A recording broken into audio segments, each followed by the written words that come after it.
بسم الله الرحمن الرحيم waxaanu ka hadli maanta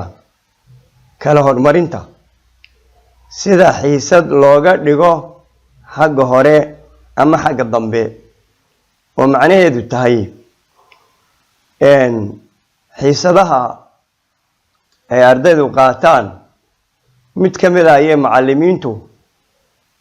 waxay codsan karaan inuu macallin yiraahdo aniga xiisadahayga aan galaasyada u leeyahay ama galaasybel aan u leeyahay wiigi maalin walba xagga dambe igu rid oo xiisada dambe igu rid ama xiisada hore igu rid arrinkaas aynu ka hadli doonaa wala barnaamijkeena inoo soo furo waxaanu taganaa halka calaaqaadka ayaan soo dul tagayaa idaafadaas aan ku dhufanaya waxaan soo dhufanayaa ikhtiyaar almaada maadooyinka halka inoo yaala maadadee baynu doonaynaa inaynu ama xagga hore ka dhigno ama xagga dambe culumkaan soo saaro culumka markaan saa ugu dhufto muwaafiq baan leeyahay ma galaasyadoo dhan baa mise waa galaas mucayana aan halkaa ku dhufto tagyiiru fusuula ku dhufto tusaale ahaan galaaska awal thanawi ba ayaynu ka xidhan ayaynu xiisadihiisa culumka maalin walba xagga dambe aynu ku ridi doonaa muwaafiq baan leeyahay waaye sidaa markuu igu soo baxo waxaa inoo soo baxay maadada culumka galaaska awal thanawi ba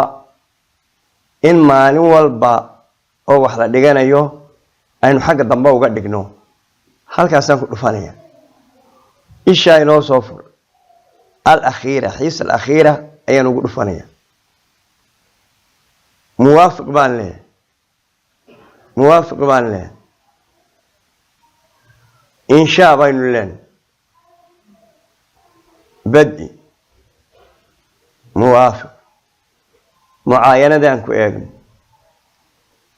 واي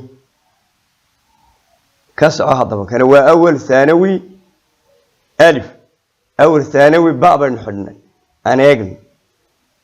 واي هاي وحن لنا لبضع حيسة هراء تا دم بابا حيسة دي قدام بيسي أي حيسة دي كل عام أول بتن دم بيجي الكريم بيلان سداس أي اللي جاي ليا